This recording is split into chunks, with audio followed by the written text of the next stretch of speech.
This is the Spyderco Siren. And in particular, this is the sprint run version in S90V with peel-ply carbon fiber scales. We're going to go through this in an 11-point inspection and review from tip to tail, understand what works about this knife, what doesn't, who it's for, and who should really look into getting this, because this is a very interesting knife. So first point, we're just going to start with what is this knife, what's the reason it was made, what's it for, where's it made, get through some specs. So this is from Spyderco's Golden, Colorado factory. This is in their Backlock series, and this was designed by Lance Clinton here, who is a kayak fisherman. He literally goes out in kayaks and fishes, goes out in the ocean and fishes fish that are often not that much smaller than the kayak he's fishing in. Some of his exploits are extremely impressive, and the original Spyderco Siren came out some years ago in LC200N and a black and blue G10 with a very similar, if anything, even more aggressive texture. And it was meant for one purpose. It came out around the same time as the Waterway, a fixed blade with a very similar design. And it was meant to be very good in aquatic environments. As you can already see with this knife, there are two very obvious reference points. This blade looks a lot like the blade you might see on a fillet knife. It is relatively narrow. It comes down to that nice tip. It is very, very sort of long and thin. And this handle here is designed to make it really, really certain, even when your hands are wet, that your hands are not going to slip up onto that blade. And so the purpose of this knife, it really is in a way meant to be a sort of folding fillet knife with the, I mean, it's a little thicker than a lot of fillet knives, but it's still relatively thin, slicey. It's relatively light or small in profile, and it really focuses on maximizing grip and maximizing utility in that particular case.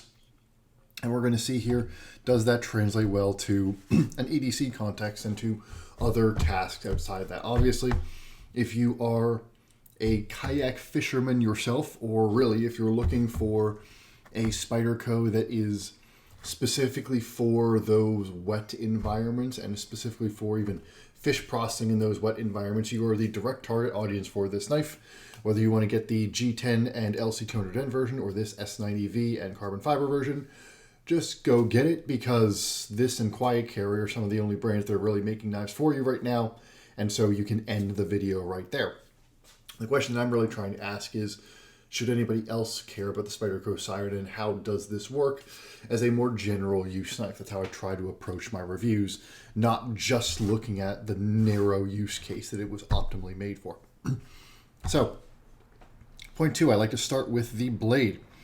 This is a very interesting blade shape here. So this is sort of, and let me actually, give me a second, let me go get my native right here. This is, in a lot of ways, this blade shape has a lot of similarities to the native in the sense that it's got no hump, which is relatively rare for Spyderco. It's got a relatively small downward sweep toward the tip, with a point that, in this case, a little bit above the pivot, and the native is a little bit below the pivot. But you can see a general similarity between these two blades, at least as far as Spydercos go. And it also has not a ton of distal taper. It does get pretty pointy toward the tip, but honestly, it keeps its stock pretty far out. This is also a shallower blade than a lot of Spydercos. Now, functionally, S90V, great steel, very high edge retention steel. It also happens to be highly corrosion resistant. And, you know, that's sort of where they went with this sprint run. LC200N, the version that they made with G10, that is a pretty much completely stainless steel, but it doesn't have nearly the edge retention. This one, this bougier version, has higher edge retention, a little bit less corrosion resistant, but still is going to corrode much less than most steels. This blade shape here is pretty ideal for exactly what you would expect it to be, which is the sort of cuts that you would do skinning something or filleting something, where you're making long sweeping cuts through material. You've got a long extended belly here with a little bit of flat. And as you're just passing through stuff, especially, you know, because that tip is all the way up, even with the back of the handle, it's very easy to get into a cut and to continuously pass through that cut. This blade shape works very well in kitchen style knives for that reason, and it works very well here. Now, this same blade shape is going to have some pretty obvious limitations when it comes to your EDC and quote-unquote utility tasks. It is very hard to get to the tip of this. This is not a blade that works very well for drag cuts and things like that. Like if I've got, say, a box here and I'm trying to cut through it, it's, you know, if I'm really precise, this, by the way, is from a Lynch Northwest package. If I'm really precise, I can drag that tip, but I do have to be really precise to do that. If I want to really use that tip, I have to be very careful. And if it's down here, I've got to tilt my wrist all the way up to get to that tip. So it's not ideal. And the other part is, because this isn't that tall of a blade, it's not a hyper sharp blade. It's sharp enough. But this is not one of Spyderco's sharper blades. You wouldn't expect that because it's 125,000 on the stock, and it just doesn't have that much space to drop. S90V will sharpen up very nicely. You can put a very nice edge on here and it will hold it for a very long time. But just from a pure geometry perspective, Spyderco makes sharper knives than this one. This blade in practice ended up feeling a little limited. Again, if I bring out my native here. So if we look at the differences between something like the native, which is a more EDC style knife, the tip is a little bit lower, so it's easier to get to. The blade is a little bit taller, so it gets a little thinner behind the edge. It's got this choil here. One of the things we'll get to in ergonomics is you're never really that close to the blade, even when you're gripping this handle all the way up. And so this feels like a long blade. It's a 3.6 inch blade. It's not short, but it feels ungainly a little bit in a way that some really like more general use big knives often don't. Like if I can compare it to something like the Manix, you're right up on that blade, so it doesn't feel like as much of a long blade. This one feels long. And it's a little harder to access the tip. It's a little harder to control right where this edge is, except when you're using it in that ideal use case of slicing continuously through a material. That lack of sharpness relative to Spyderco, it's still going to be sharper than most of the knives in your case, but relative to Spyderco, that lack of sharpness meant that, for example, when I was gardening, it just wasn't biting into stuff as much as a lot of other Spydercos. And it also just took more effort to cut through light branches or to cut through, you know, tougher stems, things like that. I don't love this one as a cardboard box cutter either. It just drags a little bit more.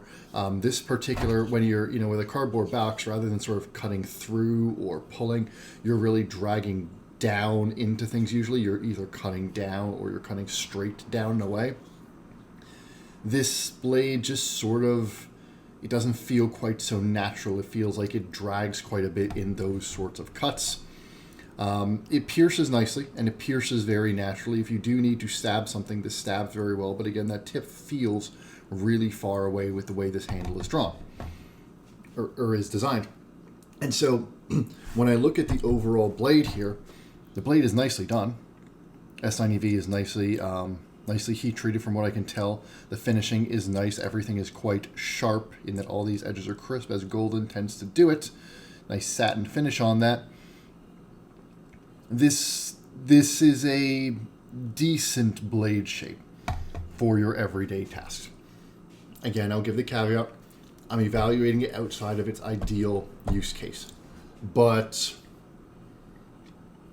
you see the reason that a lot of EDC knives will either be a little bit taller or a little bit thinner, or drop that tip a little bit, or have something that you can get closer to the blade, or just have slightly different features. Just to give another example, so I'm not just picking on the native, let's go with another big knife that I was just using today. The Ace Grand here. You can see on your Ace Grand, you know, just a couple differences that stand out. It's a taller blade. You've got more flat and a steeper belly. Your tip is a little bit lower relative to the back of the handle. Your edge is much lower relative to where your hands are. All of these differences work really well for both an EDC context and just more sort of a general utility context, which is where the Grand sits very nicely.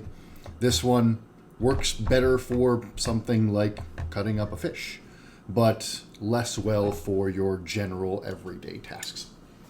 And so I thought that might be the case with the Siren, and in use it unfortunately was. And so then let's go to the handle. First off, I love the material on this handle. They took a weave carbon fiber and then put basically a peel ply texture on it. And in addition to looking really nice, and you can see there's a nice rounded chamfer all the way around, little extra on the finger notch there, the finger groove. It's flat on the inside, and you can see it is carbon fiber the whole way through. It's light. This is a very nice amount of grip. It's a little bit more grip than your typical Spyderco Peel Ply G10. It's a very nicely finished handle. It's what they did here with the solid piece of carbon fiber is very nice. The ergonomics on this knife are a little bit weird. You can see obviously there's this huge finger guard here. Again, the purpose of that is to make damn sure that your fingers are not going to run up onto that blade. Really important when you're in wet conditions, slippery conditions, things like that. Pretty, a little bit of a rounding across the back, but pretty much a straight line, just a very straight curve here. And the whole thing widens toward the back. Everything is very round. There aren't any real sharp edges here. And there's no curves or indexes. It's just one big curve here. Now, that means this ends up feeling like a quite neutral handle. This sort of feels almost like a neutral knife, almost like a Sebenza or something like that, though not nearly as good as the Sebenza for the subtle reasons the Sebenza is great, with a big fat finger guard here. Now, the problem is it ends up having both the strengths and the weaknesses of a neutral handle. One of the strengths is this is a very easy knife to just pick up wherever you want, and your hand is right in the right place. It's also very easy to move up and down this handle. If I, for some reason, want to hack with this, I can pull all the way toward the back. There's tons of space here. And if I want to choke up, this is a very easy knife to choke up on. I can nestle my middle finger in that front, behind that finger guard, pinch up, and I get lots more control over the blade right here. Anytime I was doing detail work, it was pretty much exclusively in a grip like this, because that spidey hole gives you a nice anchor point, and you do have pretty good control over the blade. This is almost like a chef's grip, and this feels a bit like a folding paring knife in that circumstance, though you hopefully wouldn't make a paring knife handle shaped like this. The problem with a neutral handle like this is simultaneously your fingers can feel a little crowded and a little uncontrolled. In a very neutral handle like this, it's very easy for these fingers, especially with this relatively, not subtle sweep toward the bottom, which both this line is going down and it's fattening, so this whole thing sweeps pretty aggressively toward the back. It's very easy to feel like these fingers are kind of being pushed into each other, which is a little uncomfortable. And at the same time, even though that finger guard is making sure that my fingers don't slide up, there's nothing really keeping my hand in place here. This knife is one of those knives that it feels like, especially as you push it harder when you try to use this thing, for even something like thicker cardboard, something that isn't going to give easily, and you start to feel more resistance. This is one of those knives that feels like you're going to have to grip harder to keep a grip on the knife. The knife is not going to hold your hand in place. You're going to have to hold on to that knife. The grip texture here absolutely helps. And it does give you much better grip. And it does work even as the knife starts to get a little messy, start to get a little dirty. It works very well as intended. But the fact is, neutral handle with no jimping or anything here, no real grip point for your thumb. Your thumb is doing nothing but providing leverage here. It's just not quite as secure in the hand as I would like for general use EDC tests. For stuff like this is meant to do, like it was designed for, which is really, if you're thinking about cutting fish, cutting meat, cutting twine, things that you would use in that aquatic setting, most of that you're not going to be pushing the handle all that hard for extended periods. It's fine for that. And under lighter duty, again, with some of this pinch grips, and if you're choking right up here, you feel a little bit far from the blade. Because again, your index finger, there's half an inch here before you get to any sharpened edge. You do feel that distance, though again, you can just choke up if you want more control. It works well in lighter duty. It's when you start to push this blade and push this handle a little harder that it just starts to feel less comfortable and less suitable in the hand. And so that's where I sort of end up on the handle, which is much like the blade, something that I want to like, something with lots of cool features and obviously a lot of thought put into the design. I can understand why it's made this way. It's a handle that allows you to grip it with and without gloves very easily, even if you've got larger hands. This does allow you to move up and down the knife. This, the texture gives you grip. It meets the design features that it was really targeting, but that doesn't make for a general use knife. And as a general use knife, it struggles a little bit in my experience. Carry. This is a pretty big knife in the pocket.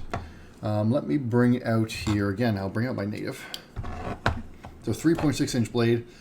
This feels like basically a native and a half in the pocket. It's about the same thickness. If anything, it might be. No, it's actually a little thicker. So yeah, it's about the same thickness. Same thickness on the blade stock. But this isn't a small knife in the pocket. At the same time, it also isn't a big knife. You are getting 3.6 inches of blade here. And this ends up feeling sort of like an even a little smaller than the native Chief. And a lot of that carry is because, since this doesn't have a hump, really the entire profile of the knife is defined by this handle. And all this is doing is just connecting that line between the bottom of this finger guard and the back of the handle. So this takes up much less space this way than you would think in the pocket, and so it hangs very well. This will hang nicely in your pocket, not take up too much space, despite the fact that it is a relatively larger knife. This is one of those knives I can still have something else in my pocket. It's a large carry because it's a larger knife. There's no getting around the fact that with a handle this big and the finger guard absolutely adds to the size, this feels a bit like an Emerson in your pocket, where it's big because the handle ergonomics just necessarily make it big. But it's been smartly designed so that it's no bigger than it needs to be once you've got the design constraint of this giant finger guard here. And once you've got what is really a pretty chunky butt end here, this carries pretty well, all considering for what it is. And frankly, you've got a 3.6 inch blade here, and this is 3.5 ounces at the most. I think this carbon fiber version is actually a little bit less than 3.5 ounces. I have nothing to complain about with the carry here. It carries pretty similarly to a PM2 or something like that, despite being a slightly larger knife than the PM2. And so carry is fine as long as you like what you're getting once you're done carrying it. Action. I skipped action. This is a Golden Colorado backlock, and it functions like a Golden Colorado backlock. Now, one thing I'll note, the G10 version, the G10 LC200N, there were a lot of reports of really bad, I don't know, I guess it would be lock rock, but this backlock was not engaging properly on the LC200N versions, and there was blade play, pretty significant blade play in a lot of those. I can only speak to my version here. Again, this is the S90V Sprint Run. I've had no issues whatsoever with this backlock. It was a little stiff when I first got it, because I got it factory new, but so has just about every Golden Colorado backlock I've gotten. It has smoothed out just fine with virtually no maintenance. I might have put a little lube in the pivot. The backlock here, very well placed, very easy to actuate, not too hard to press down. And then it's a nice smooth open, very easy to get to the spider hole, very nicely positioned. Again, this edge is quite sharp, so your finger catches it very well. And it's a very natural roll out. Because of the backlock, you're not going to flick this. You can flick it if you really use a lot of wrist. I'm not even going to try that under camera, but this is a slow roller. Now, one thing that you might have noticed there is closing a Spyderco backlock, a Golden Colorado backlock one-handed. So let's take the native here. when I disengage this and I drop this, my finger lands in the choil, very safely in the choil. So it's not going to cut my finger. This one, you might have just noticed when I dropped it, I'm not even going to do it, I'm going to do it slowly here. If I'm in this choil, and in fact I'm usually going to choke back a bit like that, technically I am hitting, you know, the unsharpened part there, but only just barely. If my finger is even a little bit further down, then when I drop this onto my finger and I try to close it one-handed, I am going to be hitting sharpened blade.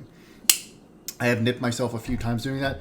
Honestly, it's a tiny surface level cut. It's not a problem. And they wanted to get as much sharpened blade as they could on here. And they've gotten a lot more sharpened blade than they generally do on Spyderco knives. So I can't fault them for it just because it's a little bit more awkward to close one-handed than most Spyderco backlocks. But just note, it is a little more awkward to close one-handed than most Spyderco Golden Colorado backlocks because of the lack of a choil here and the fact that the sharpened portion goes pretty much all the way back. But the backlock is perfectly functional, and if you know Golden City backlocks, you know they get very smooth, very satisfying. It's very controlled action, no play in any position once it's out, very secure. And if you don't know Golden Colorado backlocks, you should really give them a shot because they are a very enjoyable and very effective locking mechanism. Value on this one gets a little tough. In this version, this is a $240 knife, it looks like right now at Blade HQ. You can still get the G10 and LC200N version as well. That's $180. The biggest thing that's saving that price is S90V. S90V, which Chinese makers have started to use S90V, which is awesome. But S90V, you're not going to see that in many knives below $240, at least not markedly below $240, and you're not going to see it from an American maker with a good heat treat much below $240. And so, so for that reason alone, I can't really complain about the price. Getting well done, well heat treated S90V with Golden Colorado's general fit and finishing, and with actual carbon fiber scales to boot, I can't complain about the $240 here. Now that is significantly above where Golden Colorado generally lands. You're talking $60-$70 more than your typical PM2 or Manix, and you're talking way more than a lot of natives in premium steels, more than a lot of your native chiefs even in premium steels, things like that. This is one of the more, in fact, right now I can't think of, maybe some of their Maximate Manixes, things like that, might be a little bit more expensive. I think the Maximate PM2 might be more retail than this, but it's certainly one of, if not the most expensive knife that Golden Colorado Spyderco makes right now. From a functional perspective, I mean, that's sort of what the review is about. I can't say that this is $60, $70 more functional than anything else that Golden Colorado Spyderco is making. And so that's why the $240 price feels a little tough to justify. But if I look at it building up from the materials, I can absolutely see first off why this is $60 more than the original version, which again was G10 LC200N. And I can also see from materials wise, S90V and carbon fiber in 2024 with the level of fit and finish you've got here and made in America, $240 is an acceptable price for that. It's not going to blow your socks off, but you're not going to be pissed about it either. Fit and finish. Fit and finish is very good. This is typical Spyderco Golden Colorado.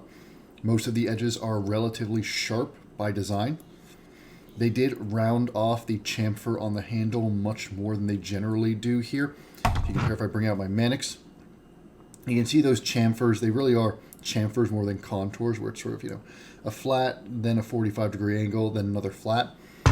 This one here, they are really more rounded, and it feels that way. It makes the handle feel a little bit more round. Blade finishing is very nice. Nice belt satin there. Very crisp plunge, a very nicely designed plunge. It just looks cool.